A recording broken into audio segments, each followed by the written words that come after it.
Tayo ay pupunta ng Sapporo today. Sa first floor daw yung Peach. We can check in your reservation via kiosk. Please take the receipt and contact our agent. Please confirm. Sa ANA Airlines tayo nag-check-in kaya hindi mabasa yung QR code. Coats and outerwear, take off your clothes. Sasakay na tayo dun sa train sa baba para makapunta tayo ng Sapporo Station. Finally, nandito na tayo sa Sapporo. Walkan natin ang snow. What? May nakita din tayong familiar brand. Don Key. Drugstore naman ito. Tax-free shop. Nandito na tayo sa Sapporo TV Tower. Guys, nahawakan natin ng Sapporo TV Tower. Ang babaw ko, no? Pero ang saya ko, nahawakan natin ng Sapporo TV Tower.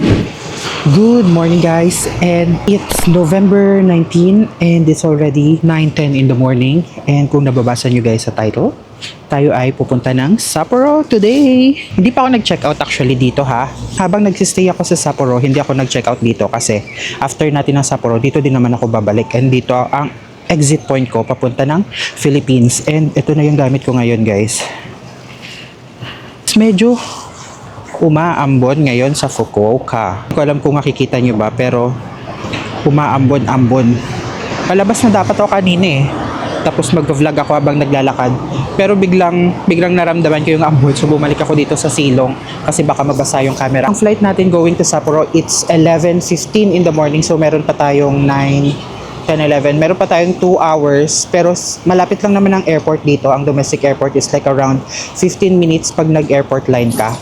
Ang gagawin natin is magre-recharge ako ng IC card pagdating natin sa airport.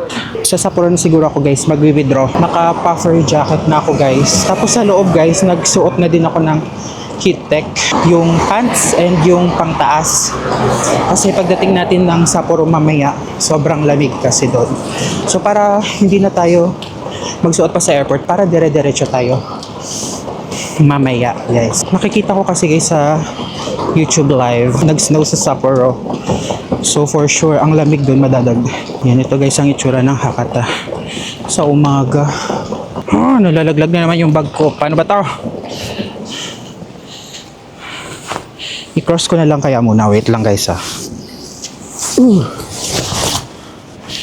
The struggle of a solo traveler.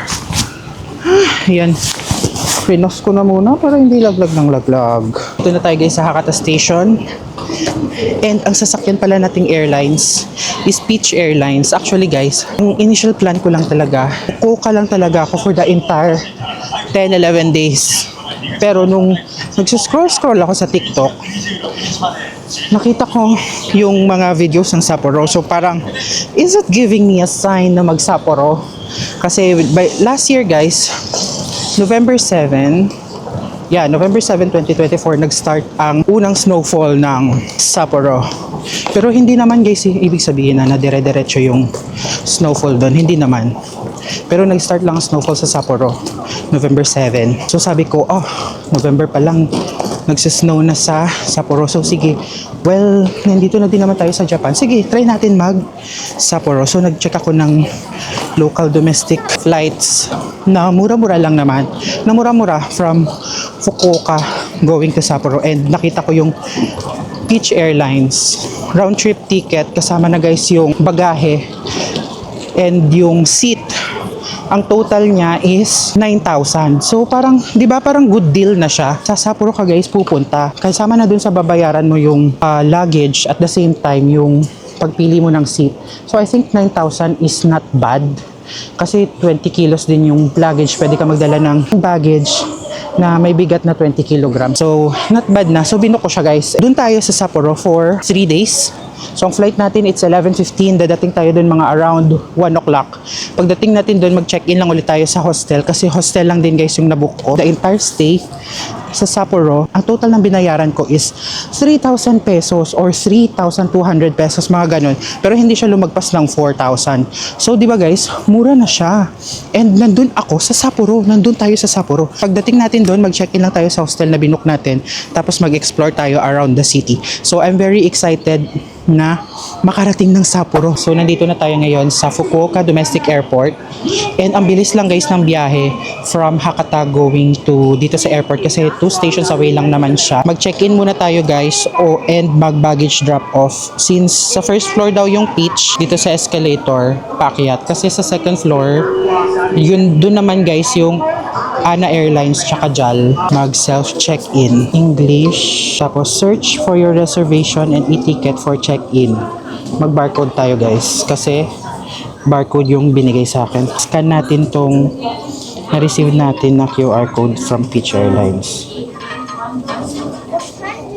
We can check in your reservation via kiosk. Please take the receipt and contact our agent. Please confirm. Confirm. Error. Wala, ba't may error?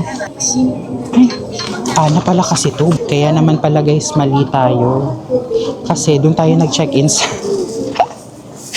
sa ANA Airlines tayo nag-check-in kaya hindi mabasa yung QR code. Kala ko yung mga machines dito kaya basahin lahat ng ano. Hindi pala. Una pa lang guys, katangahan na tayo. Wait lang. So, ang pitch pala dun pa sa unahan. So, dun tayo mag-check-in. Ba't kasi tayo nag-check-in sa hindi naman natin airlines? Sure na ako, ito na yung pitch check-in counter. English. Items confirm. Okay. Please do not forget to take your boarding pass. Nasaan yung boarding pass? Ah, ito. Ito na yung boarding pass. Nakapag-check-in na tayo, guys. Hi! Sumimasen! Onegaishimasu. 4番なので、通って、受けてから右手にお進みいただき、4番搭乗口にお願いします。 Okay. Arigatou gozaimasu. Hindi ko guys naintindihan yung sinabi niya pero may mga tinuturo-turo kasi siya. Sige, daan ka dito sa security. Tapos dire-diretso ka doon sa loob. Feeling ko yun yung ibig niyang sabihin kanina guys. Sabi ko lang naman, hi, sumimasen, onegaishimasu. Tapos diretso niya akong Japanese. May sinasabi dito regarding damit. Wait lang, ayan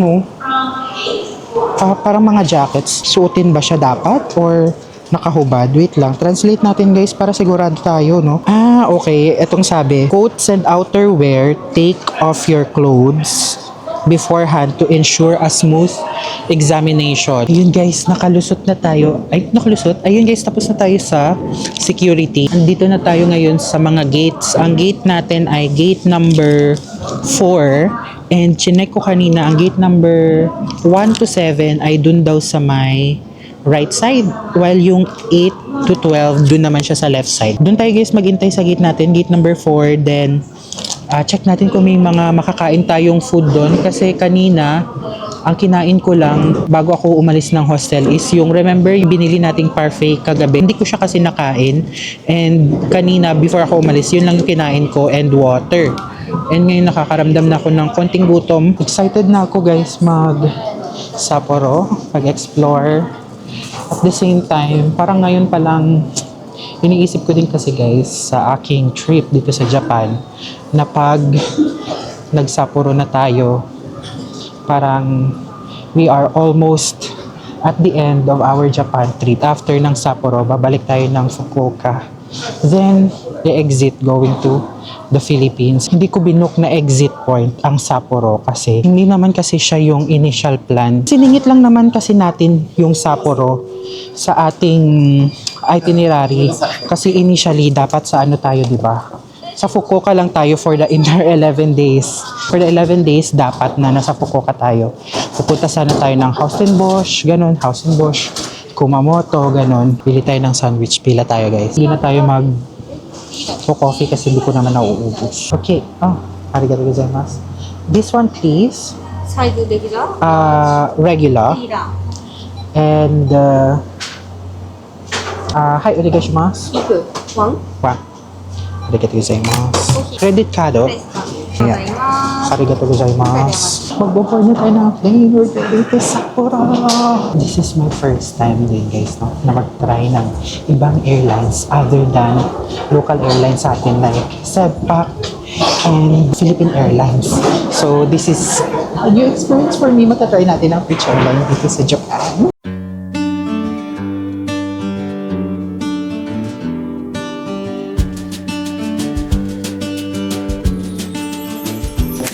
Yun guys, nakarating na tayo ng New Chitose Airport. And ngayon, punta tayo dun sa baggage claim counter. Kunin natin ang baggage natin.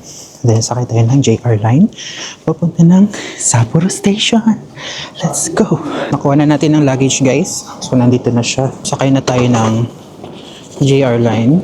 Ito yung tinuturo ng JR line. Lipat tayo guys para makarating tayo ng Sapporo Station. Tour desk, car rental, bus counter, and JR train dun sa unahan. Nakakainis guys, nagsasalita ako kanina pa, yun pala hindi pala nagre-record yung video.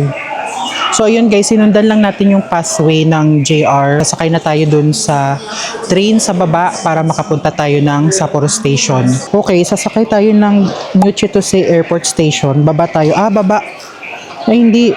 Oo, baba tayo ng Sapporo Station. Then from Sapporo Station, sakay tayo ng, I think this is subway line, Namboku line. Tapos baba tayo ng Susukino Station. So, basically, sa Sapporo Station din talaga ang baba natin. 6 stops guys from the New Chitose Airport going to Sapporo Station. When we wake, hear the birds and see the sun. Side by side our fears are done. Oh, the good times just begun. Guys, nakalabas na tayo ng Susukino Station and finally nandito na tayo sa Sapporo. Guys, look, may mga snow pa. Walkan natin ang snow. What? Mamaya guys, mag-ikot-ikot tayo. Pero ngayon, mag-check-in na muna tayo sa ating hostel kasi ako'y nagugutom na. Alas 3 pa lang guys, pero tignan nyo yung panahon. Diba? Parang gloomy. Sana bumagsak ang snow mamaya, no? I'm hoping. Tapos guys, yung kalsada, tignan nyo, natunaw na yung mga snow kasi nag-heavy snow kahapon. Natunaw, kaya careful tayo sa paglalakad. Ang ating hostel ay 9 minutes away from here. Ang dulas! Hala, nadulas ako. Pero hindi naman ako yung tipong natumba. Lagot tayo nito mamaya. Hindi maganda sapatos natin, guys. Madudulas tayo nito niyan. Guys, ang lamig dito sa Sapporo.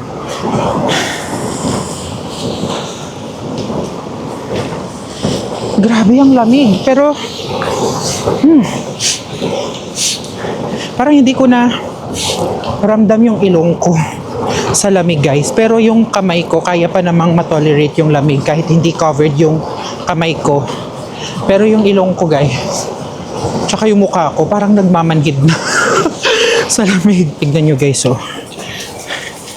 Ay shiz, ang dulas wave.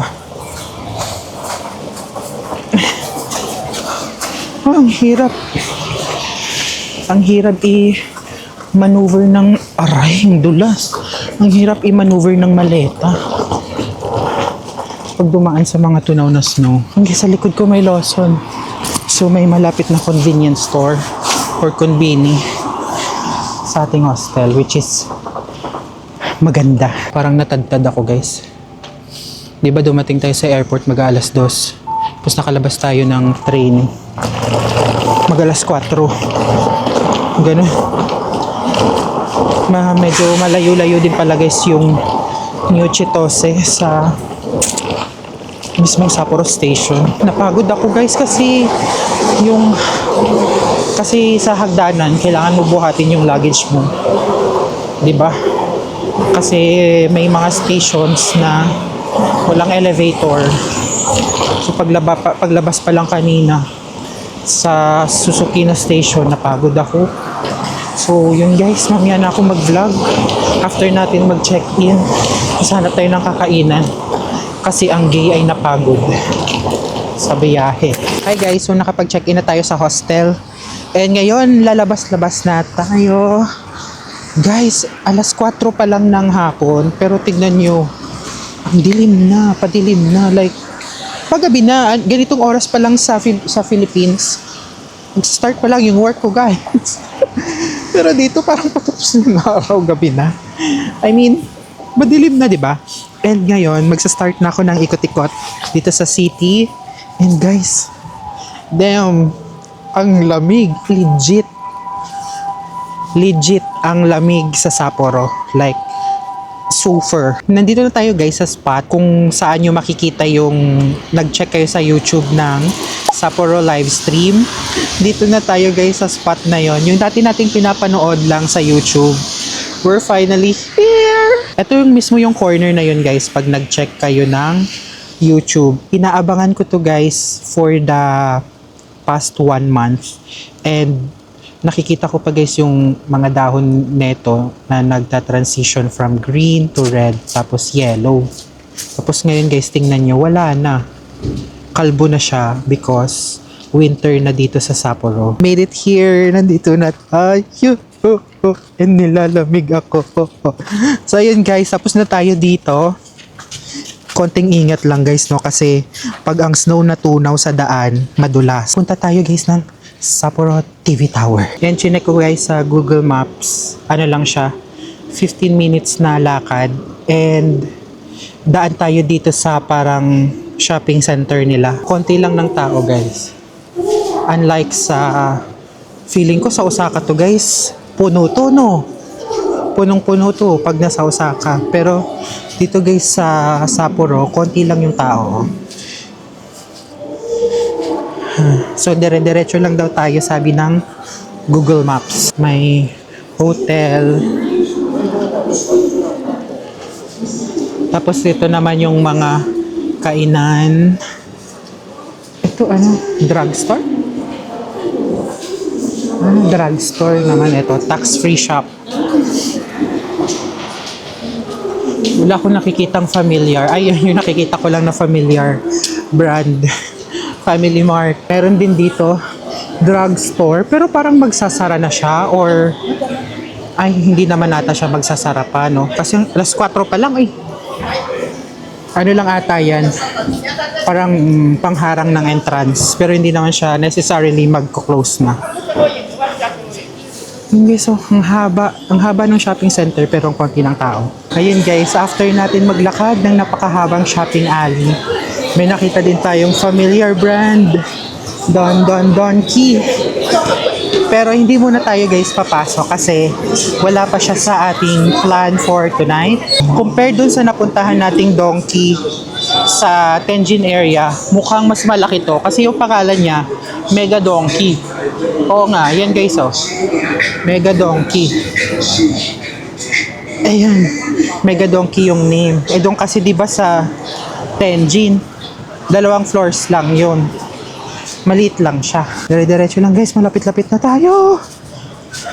Ayan guys, nandito na tayo sa Sapporo TV Tower. Yan na siya guys oh. And dumaan ako dito sa parang Christmas village, kung tawagin. So, para nabibenta sila guys ng mga Christmas items. And yung sahig basa kasi yung mga snow natunaw na. Yan guys, so may mga benta silang Christmas ornaments. Anything Christmas related. Kasi it's already winter in Sapporo. Nakakatuwa guys, no? Kasi galing from Fukuoka na autumn, lumipad tayo pataas para ma-experience. Arigatou gozaimasu. Para ma-experience ang winter sa Sapporo. Goodness, careful kasi basa. Lapit lang tayo guys dun sa Sapporo TV Tower.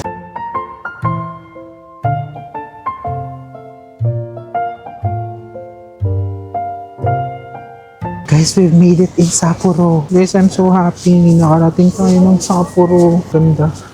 Kita nyo diba guys, ang oras ay alas 5. So basically parang alas 4 pa lang sa Pilipinas.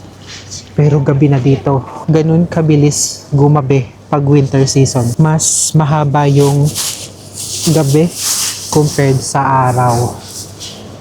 Yan guys, picturean ko lang to. Let's soak in the moment na nandito tayo ngayon. Then, move tayo sa ating next itinerary, which is punta tayo ng Susukino. Balik tayo ng Susukino. Mag-picture tayo dun sa Nika sign kasi nakita na yun natin kanina guys. Pero hindi ako nakapag-picture.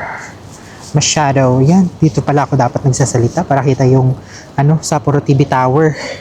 So yun, balik tayo ng Susukino right after this. Tapos try natin yung Sapporo Ramen Alley. Ramen Alley, yun yung shops na puro, as in puro ramen lang talaga ang binibenta. Isang hindi siya street guys parang iskinita kumbaga. Isang iskinita na puro ramen ang binibenta. So doon tayo pupunta. After this kasi mahaba pa guys ang araw. Maaga pa to guys. Mukha lang siyang gabi na pero maaga pa talaga to. Maaga pa to sa standard ng Sapporo. So yun guys, mag-take lang tayo ng pictures dito. Then move on tayo sa next spot. Let's go! So lumapit-lapit tayo ng konti dito sa Sapporo TV Tower para mas makita natin siya ng mas malapitan. And ayan siya.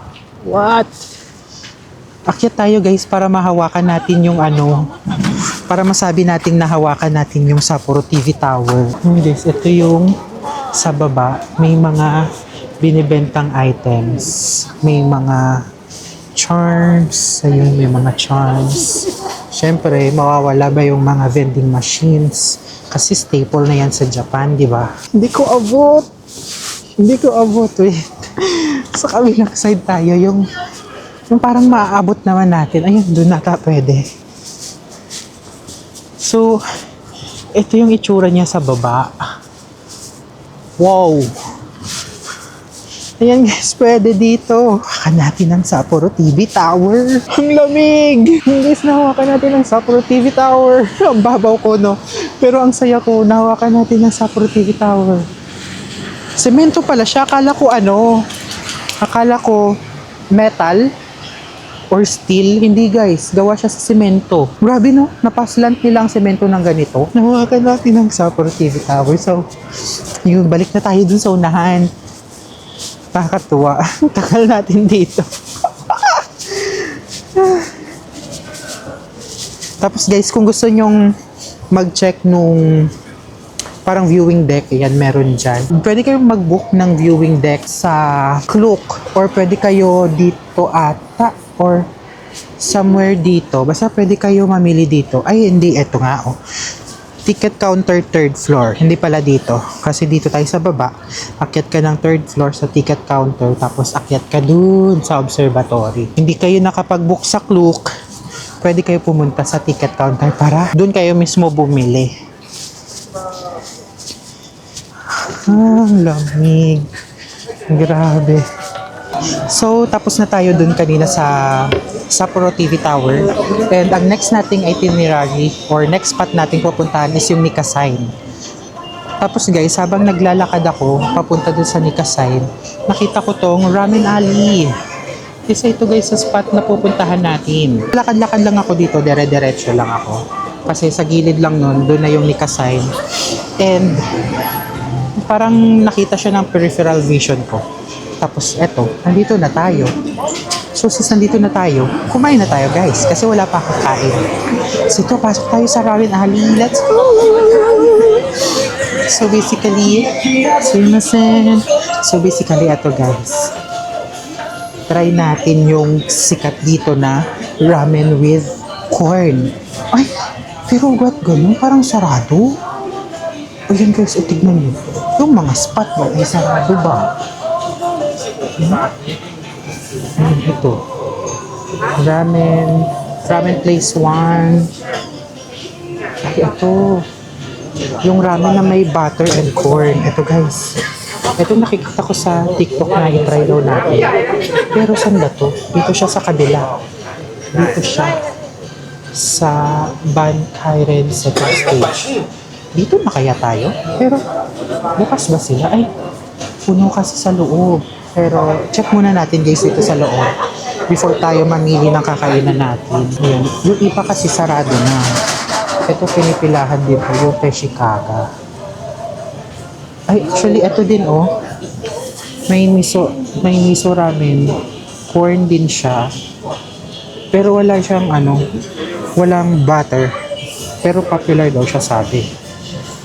Pero may pila din kasi dito guys. Ang pangalan ay, wala siyang English translation. Eh. Ito yung sinasabi ko, parang eskinita siya ng may mga puro ramen ang binibenta. Pero doon tayo sa Van Ryken second stage. Doon tayo pumili ng, dito tayo mag-dinner. Saan ba yung pila? Mabuhay! Welcome kabayan! Toraya Shukudo Ramen Shop where biyahe ni Drew. Yun o. Pumunta daw dito si Drew, di ba? The owner's wife is a Filipina daw. Oh, so dito tayo kumain. Roasted miso ramen. Okay, we're open. Ito din sa taas, merong Hokkaido scallop miso butter. Oil style soy sauce ramen. Eh, meron din sila yung ramen with corn and butter. So, sige. Dito tayo. Kasi ito yung gusto kong itry. Masarap daw kasi to. Wala pang space. Pero sige, pila tayo dito. Ayun guys, nandito na tayo ngayon sa loob ng restaurant sa Ramen Alley para itry ang Sapporo Ramen Butter Corn. Pero aside from this guys, meron pang other ramens like this. Yung roasted miso ramen, spicy miso ramen, Sapporo ramen, and salt flavor ramen, soy sauce flavor ramen, and miso curry ramen. Lamig sa labas guys. Ayan, buti dito sa loob. Mainit-init. Nawala yung nararamdaman ko na yung ilong ko ulit kasi kanina sa labas di ko maramdaman yung mukha ko sa lamig. Unique dito guys kasi meron siyang corn tapos meron butter. Yung butter guys, kinuna ko lang siya dito sa sabaw for additional creaminess. Ang init ng sabaw, ang sarap kasi di ba lamig sa labas. Mamaya paglabas natin ang lamig na naman. Buti mainit-initan mo ng ating sikura. Lamig. Ayan guys, tapos na tayo kumain ng ating dinner doon kanina sa Maida Ramen Alley. And ang nakakatuwa guys, kasi yung asawa nung Japanese na nagluluto ng ramen doon sa restaurant, like technically yung asawa ng owner ng restaurant is Filipina. So, di ba? Nakapag-Tagalog ako doon kanina. Tapos, di ba ako lang yung tao doon kanina na kumakain. Tapos may pumasok na dalawang, feeling ko mag-asawa yon, lalaki babae. Tapos, taga-Korea daw sila. Tapos tinanong nila ako, are you a YouTuber? Sabi ko, nahiya ako guys kasi syempre, hindi naman tayo, you know, yung prominent na YouTuber. Nagva-vlog lang naman ako for like for my own personal consumption. Hindi naman siya like, you know, yung pangmalakasan talaga. Kaya nahiya ako guys, syempre hindi ko sinabi na meron akong YouTube channel. Sinabi ko na lang na no, this is only for my personal consumption to record or to document my travel, ganon. Kasi nahiya nga ako guys sabihin. Tapos nakipagkwentuhan kami doon kanina. As in, yung kwentuhan talaga na parang, yung chikahan ba, ganon. Nagtanong sila kung first time ko daw ba sa Sapporo. Sabi ko, first time, galing akong Fukuoka. Tapos lumipad lang ako to Sapporo. Tapos babalik ng Fukuoka. Tapos babalik ng Philippines. Tapos nagtanong sila, bakit ka pa babalik ng Fukuoka? Ito guys, kwento na initially kasi, nung pagplan natin ng itinerary, dapat Fukuoka lang naman talaga yon. Tapos parang siningit lang natin yung Sapporo. Yun yung kwento ko. Tapos sila naman, first din nila dito sa Sapporo. Pero after nun, sa Tokyo daw sila pupunta right after. Taga Myeongdong daw sila. Yun. Ay, sorry. May nagbabasking. Tapos guys, dito na tayo ngayon sa ating next spot, yung Nika sign. So, pag nakita mo yung Nika sign na yan, sayan sa mga indicator na ikaw ay nasa Sapporo. And nakikita na natin siya guys in person. Tapos may nagpa-perform guys, oh. May nag-rap. Yan guys, yung Nika sign. Alam niyo pa guys na ang Nika ay isang alcoholic beverage dito sa Sapporo. Pero iconic siya guys kasi Malapit siya dito sa station ng mga tram. Ayan yung station ng mga tram. May mga dumadaan-daan na tram dito. Mamaya pag may dumaan ditong tram, videohan natin. Iconic siya guys kasi pag may tram dito na dumadaan tapos bumabagsak yung flow. Ang tingkad ng color nung Nika sign na yan. Makikita nyo din naman yun guys sa TikTok. Try nyo search yung yung Nika sign sa TikTok na may snow. Ang ganda. Kaya syempre, since nandito tayo sa Sapporo, pupuntahan natin siya and i-check. Dito guys, no, sa Sapporo, ang dami nilang mode of transportation. Meron silang bus, taxi, tapos may tram pa sila, tapos sa baba, maganda din yung subway line nila. Efficient ang kanilang transportation system dito. Ang dami kang option. Tapos guys, right after neto, check natin yung malapit na GU kasi may pinapacheck si Jules sa akin na damit sa GU. Tapos, saan kaya tayo after? Kasi pupunta sana ako ng Pokemon Center Sapporo. So parang bukas na lang siguro natin siya isipin kasi sumimasen kasi medyo malayo-layo siya, no? Kailangan pa natin ulit mag-train. Ang gusto ko sana is ngayon, within dito lang tayo mag-ikot-ikot ng naglalakad. Para hindi na tayo taas baba sa mga train station. Nakakapagod. First day pa lang natin naman, no? Sulitin na lang natin bukas. Saan kaya tayo pupunta ngayon? Check ko guys yung planned itinerary natin. Para... Ay, wait lang guys. May papakita pala ako sa inyo. Doon sa unahan, meron ding Ferris wheel. Wait guys, pakita ko. Yun guys, so sa unahan, meron ding Ferris wheel. Alam nyo ba guys, ng Ferris wheel na yan? Yung Ferris wheel na yan guys, hindi yan nakatungtong sa lupa. Nakatungtong yan sa taas ng building. Amazing, no?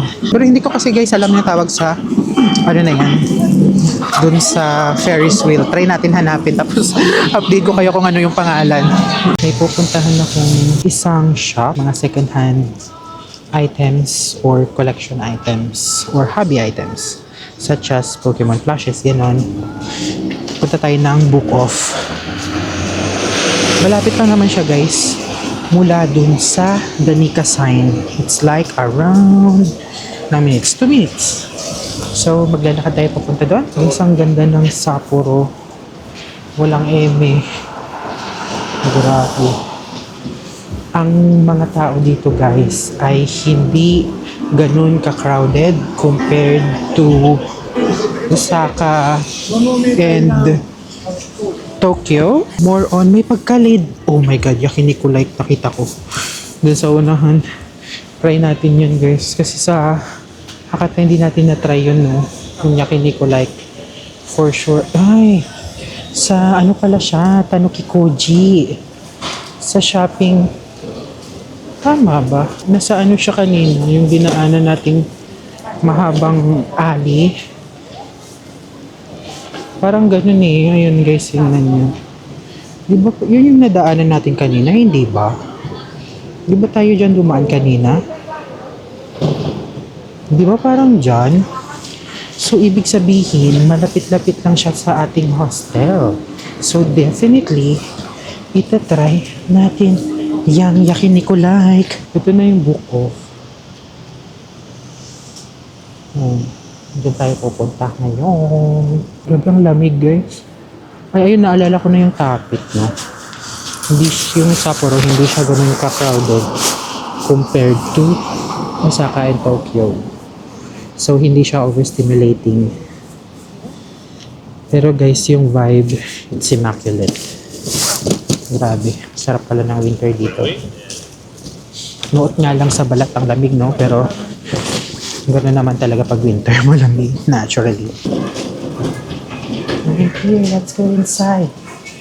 Ooh.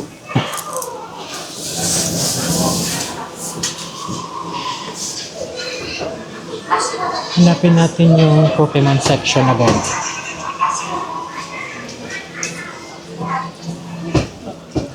Nasaan yung Pokemon section? Dito. Hindi siya mas... Ay! Okay, sure, I'll stop it. Sayang hindi ko napakita sa inyo yung ating tour sa book off kasi bawal daw yung camera dun sa loob. I guess pwede siguro yung phone, pero yung mismong camera kasi DJI yung gamit ko guys, bawal ata yun. Kaya hindi na ako nakapag vlog kung anong mga meron sa loob. Pero nagtingin-tingin pa din ako guys. And wala din naman akong nakitang bet ko na gustong bilhin. Pwede na ba tumawid? So, lumabas lang din ako. Ayun, pwede na tumawid. Ay. Hindi pa pala. Pwede. Yun guys. Balik na muna tayo ng hostel. Let's call it a day na lang muna today. Kasi pagod tayo guys sa biyahe ng eroplano. Tapos nag-train tayo. Almost 3 hours din tayo guys na bumiyahe. And di ba wala tayong proper meal kanina. And since guys dito sa hostel na nabook natin ngayon, pwede tayong mag-dine and pwede tayong mag-store ng food. So magagawa natin ang Konbini run. Makakabili tayo ng food sa Konbini for our breakfast tomorrow. Ayan. Bili tayo mamaya ng rice meal. Tapos yun yung kakainin natin bukas before tayo maggala ulit sa city. Bukas guys, yung mga pupuntahan natin is yung Shiroi Koibito. Yun, pupuntahan yun natin bukas. Tapos ano pa ba? Yung Sapporo Clock Tower. Ganon. Tapos yung Hokkaido University. Yung mga ganon. Kasi check din natin yung natitirang autumn foliage dito sa Sapporo. Although, mostly sa mga puno, nagsipagbagsakan na yung mga dahon. Pero may mga natitira-tira pa din naman. Kaya yun yung i-check natin bukas. So yun guys, dito ko na lang muna i-end ang vlog natin for today. Hopefully guys, na-enjoy nyo itong vlog ko. And stay tuned guys for more Sapporo vlogs coming soon to you. So yun guys, subscribe on my YouTube channel and click on that notification bell para ma-notify kayo every time na meron tayong upload. So yun lang muna guys from Sapporo. Bye!